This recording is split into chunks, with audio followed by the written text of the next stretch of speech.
1 अगस्त 1920 का वो दिन, जिस दिन पूरा देश अंग्रेजी हुकूमत के खिलाफ पहली बार एक साथ आया था। मौका था असहयोग आंदोलन का, एक ऐसा आंदोलन जिसमें ना किसी ने कोई हथियार उठाया और ना ही किसी की हत्या की गई। फिर भी इस आंदोलन ने अंग्रेजी सरकार की नींव को हिला कर रख दिया। गांधी जी के नेतृत्व में ये आंदोलन एकदम सही दिशा में जा रहा था कि गांधी जी को अपने ही लोगों की वजह से यह आंदोलन वापस लेना पड़ा, क्योंकि अपने ही लोगों ने गांधी जी का सर शर्म से झुका दिया था। आखिर ऐसा क्या हुआ था इस आंदोलन में?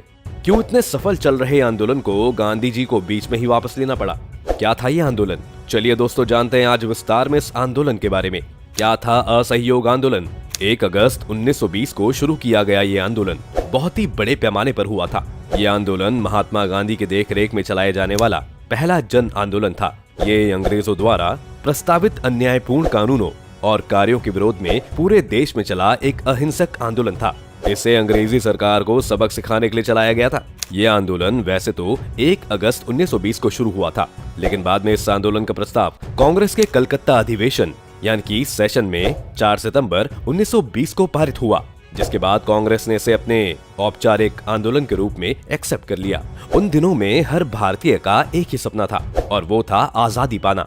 इस आंदोलन का भी आखिरी उद्देश्य यही था, पर कहीं न कहीं ये असहयोग आंदोलन एक बड़े स्तर पर सोची समझी हुई रणनीति थी, जो कि अंग्रेजों के अत्याचारों से मुक्ति के लिए बनाई गई थी। लेकिन ये आंदोलन एकदम से शुरू नहीं किया गया था, बल्कि इसके शुरू होने के बहुत से कारण थे। चलिए दोस्तों, अब जानते हैं कि आखिर क्या कारण रहे थे इस आंदोलन के, जो इतने बड़े स्तर पर इसको चलाया गया। Number 1, first world war. First world war का इस आंदोलन के शुरू होने में एक बड़ा योगदान रहा। इस युद्ध के शुरू होने पर देश में महंगाई बहुत बढ़ गई थी। देश आर्थिक संकटों से जूझने लगा था। किसान, आम जनता, सभी को इस दौर से बहुत परेशानियों का सामना करना पड़ रहा था। इस वजह से भारत की जनता बहुत परेशान हो रही थी और ब्रिटिश सरकार इसमें कोई ठोस कदम नहीं उठा रही थी। एक और वजह थी कि ब्रिटिश सरकार भारतीय सैनिकों को युद्ध में भेज रही थी। इस युद्ध में भारत के सैनिक एक शर्त पर गए थे कि युद्ध समाप्त होने के बाद भारत में संवैधानिक सुधार की दिशा में कदम बढ़ाए जाएंगे, लेकिन ऐसा कुछ नहीं किया गया। लगभग 74,000 सैनिकों की बलि दी गई और बदले में कुछ भी नहीं दिया गया। Number 2, Rowlatt act. जहां भारतीयों को युद्ध खत्म होने के बाद थोड़ी उम्मीद थी कि उनके साथ ब्रिटिश सरकार थोड़ा नरमी से पेश आएगी, वहीं ब्रिटिश सरकार एक ऐसा कानून लेकर आई जिससे भारतीय जनता में आक्रोश बढ़ गया, और वो कानून था रोलेट एक्ट।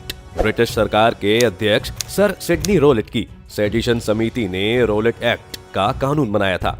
इसको ब्रिटिश सरकार ने भारत के लोगों को कुचलने के लिए बनाया था। उन्होंने साल 1918 में युद्ध समाप्त होने के बाद देश में उनके खिलाफ क्रांतिकारियों द्वारा की जा रही गतिविधियों एवं आंदोलन को बदलने के लिए रोल्ट एक्ट कानून लाने का फैसला किया था, ताकि कोई भी भारतीय ब्रिटिशर्स के खिलाफ आवाज न उठा सके। ये एक ऐसा कानून था जिसमें ब्रिटिश सरकार को ये अधिकार था कि वो किसी भी भारतीय को बिना मुकदमे चलाए अदालत में और जेल में बंद कर सकते हैं। इसके अलावा मुकदमे के फैसले के बाद किसी को भी उच्च न्यायालय में अपील करने का अधिकार नहीं दिया गया था। इस तरह अंग्रेज भारतीयों को हर तरह से दबाना चाह रहे थे। इसके अलावा जिस व्यक्ति पर मुकदमा दर्ज किया गया है, उस इंसान को उसके खिलाफ मुकदमा दर्ज करने वाले का नाम जानने तक का अधिकार नहीं दिया गया था। इस एक्ट को बिना अपील, बिना वकील तथा बिना दलील का कानून भी कहा गया था। इसके साथ ही इसे काला अधिनियम एवं आतंकवादी अपराध अधिनियम के नाम से भी जाना जाता है। इसी के साथ इस एक्ट के तहत प्रेस की स्वतंत्रता को छीन लिया गया। ये एक्ट एक बहुत बड़ी वजह बना ब्रिटिश सरकार के सहयोग आंदोलन की शुरुआत करने में। महात्मा गांधी ने इस एक्ट के विरोध में 6 अप्रैल 1919 को एक देशव्यापी हड़ताल करवाई। दिल्ली में इस आंदोलन की बागडोर स्वामी श्रद्धानंद जी ने संभाली। लाहौर एवं पंजाब में भी भीड़ पर गोलियां चलाई गई। क्रांतिकारी स्वामी श्रद्धानंद एवं डॉक्टर सत्यपाल के बुलाने पर महात्मा गांधी दिल्ली की ओर चले। गांधी जी ने रोलेट एक्ट की आलोचना करते हुए इसके विरुद्ध सत्याग्रह करने के लिए सत्याग्रह सभा की स्थापना की। इसके अन्य सदस्यों में लाल दास, द्वारका दास, शंकर लाल बैंकर, उमर सोमानी, बीजी हरनिमंद आदि शामिल थे। इस एक्ट का जगह जगह विरोध किया गया। इस दौरान अंग्रेजों ने भी इस विरोध को दबाने में कोई कसर नहीं छोड़ी। जगह जगह से क्रांतिकारियों की गिरफ्तारी की गई और ऐसे में ही 2 क्रांतिकारियों को गिरफ्तार किया गया, और उन क्रांतिकारियों की गिरफ्तारी ने ही एक नए जनसंहार को जन्म दिया, जिसे सारी दुनिया जलियांवाला बाग हत्याकांड के नाम से जानती है। जी हाँ दोस्तों, जलियांवाला बाग हत्याकांड भी एक बड़ा कारण था असहयोग आंदोलन के शुरू होने का। बात तब की है जब सारा देश रोलेट एक्ट का विरोध कर रहा था। उस वक्त देश के 2 क्रांतिकारी डॉक्टर सैफुद्दीन किचलू और डॉक्टर सत्यपाल को गिरफ्तार कर लिया गया। 10 अप्रैल को गिरफ्तारी के विरोध में आंदोलनकारियों ने डिप्टी कमिश्नर के ऑफिस के बाहर प्रदर्शन किया तो उन पर गोलियां चला दी गई। बढ़ते तनाव के बावजूद आंदोलन को कुचलने के लिए 12 अप्रैल को आंदोलन के दूसरे कई नेताओं की गिरफ्तारी के आदेश जारी कर दिए गए। दिन था 13 अप्रैल 1919। उस दिन पंजाबी लोगों का खास त्योहार बैसाखी भी था। इस दिन इस बाग में इकट्ठा हुए लोगों की इस भीड़ में महिलाएं और बच्चे भी थे। रोलेट एक्ट और की जा रही गिरफ्तारी के खिलाफ विरोध प्रदर्शन के लिए ही ये सभा हो रही थी। उस समय जलियांवाला बाग की चारों तरफ बड़ी बड़ी दीवारें बनी हुई थी और वहाँ से बाहर जाने के लिए सिर्फ एक ही मेन गेट था। लोग रोलेट एक्ट के विरोध में भाषण सुन ही रहे थे कि अचानक वहाँ जनरल डायर पहुंचा और सभा को बंद करने का आदेश दिया। जनरल डायर वहाँ पर 50 गनमैन के साथ पहुंचा था और आते ही बिना कोई सूचना के गोली चलाने का आदेश दे दिया। ये फायरिंग लगभग 10 मिनट तक चलती रही और इसमें कुल 1650 राउंड गोलियां चलाई गई। ये मंजर इतना भयानक था कि देखते ही देखते वहाँ लाशों के ढेर बिछने लगे थे। जलियांवाला बाग उस समय मकानों के पीछे पड़ा हुआ एक खाली मैदान था। वहाँ तक जाने या बाहर निकलने के लिए केवल एक ही संकरा रास्ता था और चारों ओर मकान थे। कुछ लोग जान बचाने के लिए मैदान में मौजूद एकमात्र कुएं में कूद गए, पर देखते ही देखते वो कुआं भी लाशों से पट गया। ये जो मंजर हुआ था इसमें कई बेगुनाहों की जान गई। दोस्तों, अगर सरकारी आंकड़ों की माने तो सरकारी आंकड़ों के मुताबिक इस घटना में 200 लोग घायल हुए और 379 लोग शहीद हुए। वहीं अगर अनऑफिशियल आंकड़ों पर गौर फरमाया जाए तो इस घटना में 1000 से ज्यादा लोग मारे गए और 2000 से ज्यादा लोग घायल हुए थे। जनरल डायर ने लोगों को डराने के लिए ये हत्याकांड किया ताकि लोग आजादी की लड़ाई से पीछे हट जाएं। जनरल डायर और अंग्रेजी सरकार की ये धारणा गलत साबित हुई तथा पूरे देश में अंग्रेजी सरकार के खिलाफ आग और आक्रोश भड़क गया। इस हत्याकांड के बाद इस घटना के पीछे के कारणों और ऐसी स्थिति के लिए कौन जिम्मेदार है, इसके जांच के लिए एक समिति का गठन किया गया था। इस समिति का नेतृत्व लॉर्ड विलियम हंटर ने किया और इस समिति ने जलियांवाला बाग हत्याकांड के लिए जनरल डायर को जिम्मेदार पाया। इस समिति को हंटर कमीशन के नाम से जाना जाता है। इसके बाद भारतीयों ने आरोप लगाया कि ये खुलेआम पक्षपात है और बाद में भारतीयों ने स्पष्ट पक्षपात के कारण हंटर समिति की सिफारिशों को स्वीकार नहीं किया। इसलिए इस प्रीजुडिस का विरोध करने के लिए महात्मा गांधी ने ब्रिटिश सरकार द्वारा उन्हें दी गई केसरे हिंद की उपाधि को वापस करने का फैसला किया। और दोस्तों, माना जाता है कि ये घटना ही भारत में ब्रिटिश शासन के अंत की शुरुआत बनी। ये हत्याकांड इतना भयानक था कि कहा जाता है कि आज भी यहाँ पर खून के धब्बे मौजूद हैं। नंबर 4, खिलाफत आंदोलन। इन सब के बीच ही एक खिलाफत आंदोलन शुरू किया गया।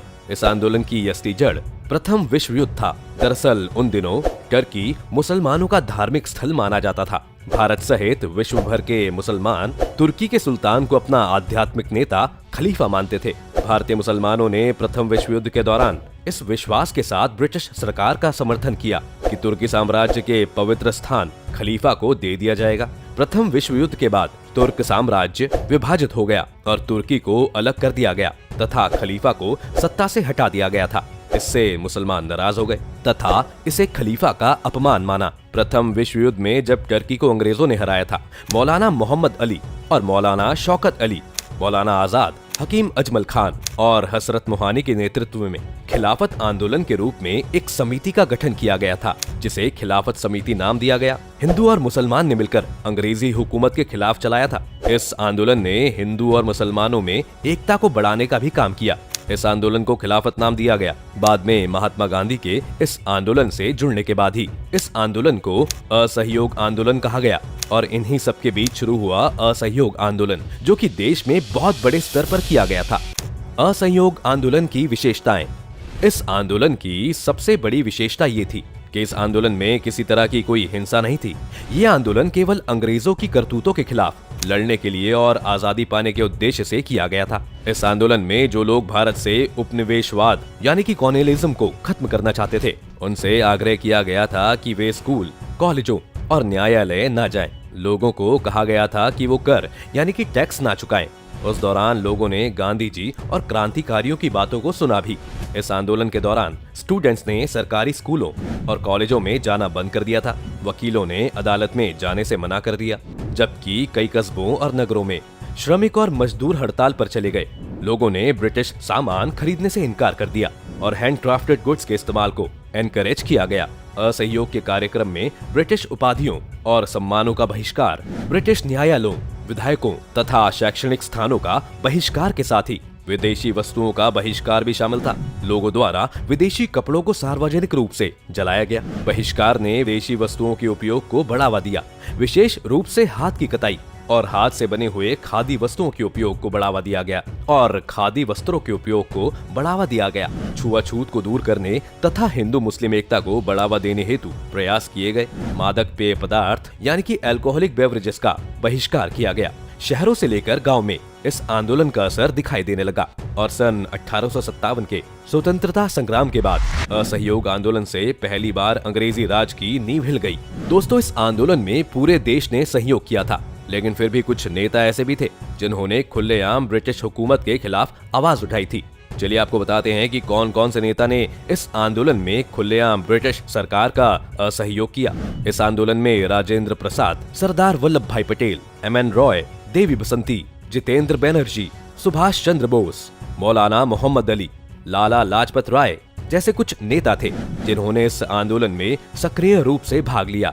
ये आंदोलन होने को तो अहिंसक था, लेकिन बाद में इस आंदोलन ने हिंसा का रूप ले लिया और कहीं न कहीं हिंसा की वजह से ही बाद में इस आंदोलन को खत्म कर दिया गया। आंदोलनकारियों ने, खास करके गांधी जी ने, ये आंदोलन चोरा चोरी हत्याकांड के बाद वापस ले लिया। इस कांड का भारतीय स्वतंत्रता आंदोलन पर बड़ा असर पड़ा। इसी कांड के बाद महात्मा गांधी काफी परेशान हो गए थे और बस इसी हिंसक घटना से दुखी होकर ये आंदोलन वापस लिया गया। क्या था चोरा चोरी हत्याकांड? चोरा चोरी उत्तर प्रदेश में गोरखपुर के पास एक कस्बा है, वहीं पर यह घटना हुई थी। 1922 में आंदोलित किसानों को चोरी चोरा में पुलिस वालों ने रोकने की कोशिश की। 4 फरवरी 1922 को किसानों व्यापारियों के इस आंदोलन को रोकने के लिए अंग्रेजों ने बल प्रयोग किया। अंग्रेजों की गोली से कई किसान ढेर हो गए। इसके बाद भीड़ का सब्र जवाब दे गया। लोगों ने चोरी चोरा थाने में आग लगा दी। इसमें थानेदार गुप्तेश्वर सिंह सहित 22 पुलिस वाले जिंदा जला दिए गए। और बस इस घटना में दुखी होकर अंत में महात्मा गांधी ने 12 फरवरी 1922 को बारदोली में कांग्रेस कार्य समिति में असहयोग आंदोलन वापस लेने की घोषणा कर दी। हालांकि इस आंदोलन के वापस लेने से युवा क्रांतिकारी बिल्कुल खुश नहीं थे। उनका मानना था कि जिस समय ये आंदोलन वापस लिया गया तब देश का जोश एकदम चरम पर था। यहाँ तक कि नेताजी सुभाष चंद्र बोस भी गांधी जी के इस निर्णय से खुश नहीं थे। इस कांड और गांधी जी के इस निर्णय के बाद ही क्रांतिकारियों का दल वैचारिक रूप से यानी कि सोच के आधार पर 2 भागों में बट गया। एक था नरम दल, जिसके नायक वे लोग थे जो अहिंसात्मक रुख के हिमायती थे। दूसरा गरम दल, जिसमें भगत सिंह, चंद्रशेखर आजाद, राम प्रसाद बिस्मिल, राजगुरु, सुखदेव जैसे युवा थे। दोनों ने अपनी लड़ाइयों को जायज ठहराया और देश के लिए सब कुछ न्योछावर कर दिया। असहयोग आंदोलन खत्म होते ही जैसे अंग्रेजों को मौका मिल गया। 10 मार्च 1922 को गांधी जी को गिरफ्तार किया गया। कई लोगों को हैरानी होती है, लेकिन अंग्रेजों ने गांधी जी के देशद्रोह का अपराध यंग इंडिया में प्रकाशित उनके 3 लेखों को बनाया था। ब्रिटिश सरकार के मुताबिक महात्मा गांधी ने 29 सितंबर 1921, 15 दिसंबर 1921 और 13 फरवरी 1921 को यंग इंडिया में 3 लेख लिखकर सरकार के खिलाफ असंतोष भड़काया था। इसके बाद महात्मा गांधी के लिखे गए वफादारी से छेड़छाड़, पहेली और इसके समाधान और प्रेतों को हिलाना लेखों को कोर्ट में पढ़ा गया था और बस इसी को आधार बनाकर अंग्रेजी हुकूमत गांधी जी को सजा देने पर उतारू हो गई। गांधी जी के इस मुकदमे की सुनवाई जज ब्रूमफील्ड ने की थी। आपको जानकर हैरानी होगी, पर गांधी जी को सजा सुनाने वाले जज भी उन्हें ये सजा देना नहीं चाह रहे थे। तारीख थी 11 मार्च 1922। सुबह का वक्त था।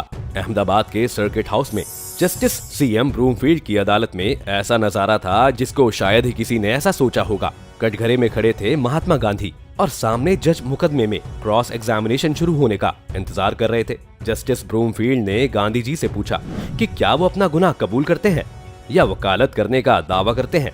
इस पर महात्मा गांधी ने कहा, मुझ पर लगाए गए सभी आरोपों के लिए मैं खुद को जिम्मेदार मानता हूँ।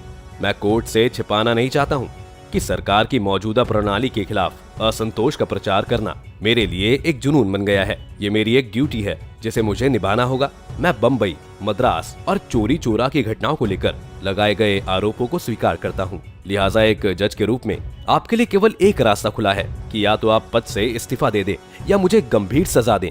महात्मा गांधी के इस बयान पर जस्टिस ब्रूमफील्ड ने बापू के सामने सिर झुकाया और सजा सुनाई।